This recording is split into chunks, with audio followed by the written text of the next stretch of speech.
This is the Sony ZV-E10 II, and it's a little gimmicky, but beneath all of the fluff, is this camera worth it? Here are the upsides and the downsides. The Sony ZV-E10 II is absolutely tiny. I love this little form factor because it is great for travel, and most of the photography I do when I'm traveling. Of course, there are downsides that come with having a little small body like this, but for now, let's just appreciate the fact that this guy can just go straight into my pocket. Fairly comfortably, I might add. Part of the reason that the body can be so small is that it uses an APSC sensor, which happens to be the same one that's used in the A6700 and their cinema line FX30. That means the footage that comes from this thing is good.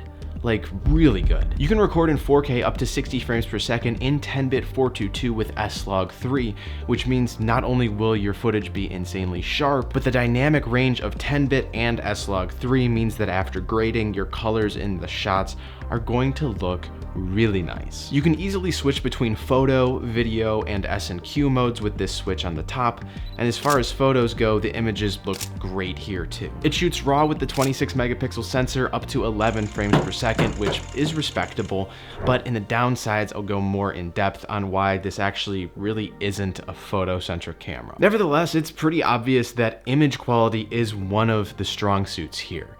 But what about the other side? What about audio quality? The ZV-E10 has been designed with a relatively large microphone array on the top of the camera, which you can adjust to either emphasize the audio coming from in front of the lens, behind the lens, or all around it. As a creator, this is actually super neat because there are times where you're filming in front of the camera or you've turned it around because, I don't know, you want to show people something over here.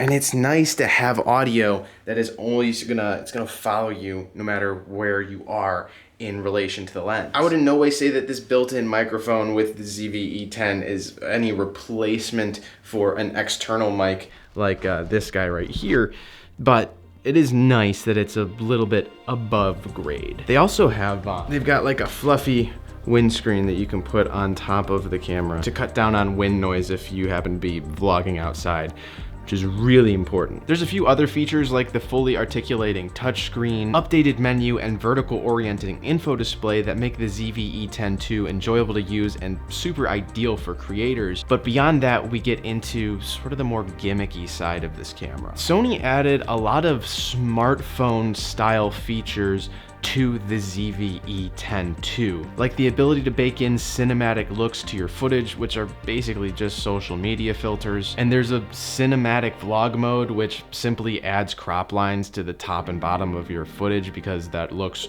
more cinematic. I really don't see the need for any of these features because honestly, you can do all of the same things very easily in post-production without ruining your original footage in the process. One of my favorite ways to do this is by sourcing LUTs from Motion Array. Motion Array is today's video sponsor, and they have tons of LUTs that you can download to instantly color grade your footage to perfection. Whether you're trying to make your shots look like film or you want your drone footage to pop, they have a LUT for that. But this is barely scratching the surface of what Motion Array has to offer. They also have music, sound effects, footage, even an AI text-to-speech voiceover generator. Not to mention a whole suite of special effects tools that you can drag and drop right onto your footage using their editing software plugins. Bottom line, no matter what you need to create your videos, Motion Array has it for you. You can use their assets in your own personal productions as well as any client work because it's all covered under one super simple license. That means full monetization, no copyright claims, and no worries. I have a link down in my description where you can get started for free and get $50 off a paid subscription if you want to upgrade. Thank you, Motion Array, for sponsoring this video. Now let's get back to talking about the quirky ZV-E10. There's an emphasis here on auto video modes and image styles that to me just kind of clutter up the screen because in my experience, these automatic modes never get you even close to as good of an image as you get if you're manually changing all your settings. Now, to be fair, I can see as a beginner that these tools might be helpful, especially if you want to use this as sort of a family video camera. Heck, the ZV-E10 even has like a little widen and tighten zoom dial like my parents' old camcorder from the the 90s. But honestly, smartphones do this whole thing in a much smaller and more convenient package. So if you're gonna invest in getting a good camera, then the manual settings are your friend, because you want the best image quality, right? The only feature that I actually think might have a place is their special product review tool, where if I hold something up in front of the camera, it tells the camera to quickly switch focus to the thing that I've held up.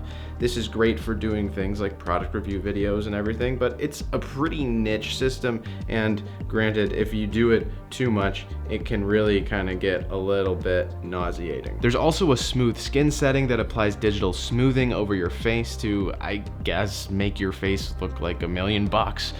But again, this just kind of looks fake and weird. You can always not turn these features on, but in my opinion, I think that they just kind of muddy up the waters of what would just otherwise be like a pretty solid camera. That said, the ZV-E10 Mark II is definitely far from perfect, so let's dive into the downsides. Number one, you'll notice that this thing, it's got no viewfinder, no EVF whatsoever. And this is a huge downside for photography, especially travel photography, because if you're at the beach or you're at Rome and it's super sunny, there's very little chance that you're actually gonna be able to get your shot properly by just looking at the screen. The other downside with this camera when it comes to photography is that it has no mechanical shutter whatsoever, which means that it's gonna be really hard to get a good shot of something that's moving quickly. It's gonna introduce a lot more blur and a little bit of warping. On the video side, this camera lacks IBIS, which is pretty disappointing for a creator-focused camera. In-body image stabilization drastically cuts down on camera shake when you're vlogging or filming B-roll freehanded. Now, you can turn on digital stabilization or stabilize the footage in post,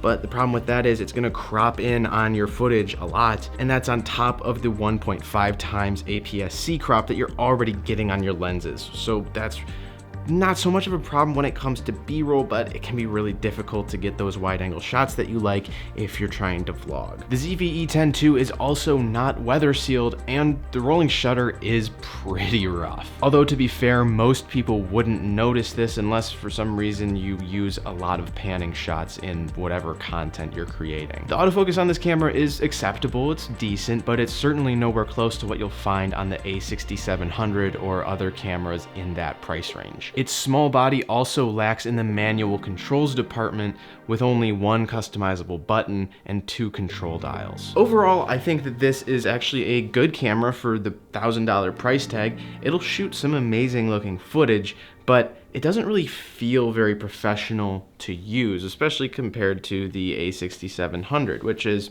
granted, like 40% more expensive, but that camera, the A6700, really punches above its weight. The ZV-E10 II is just okay. I mean, it's decent, but personally, I would just go out to eat less, save a little longer, and get the A6700, because that thing is just, it's incredible, and it's $400 more. And if you want a deep dive on the A6700, you should watch this video right up over here.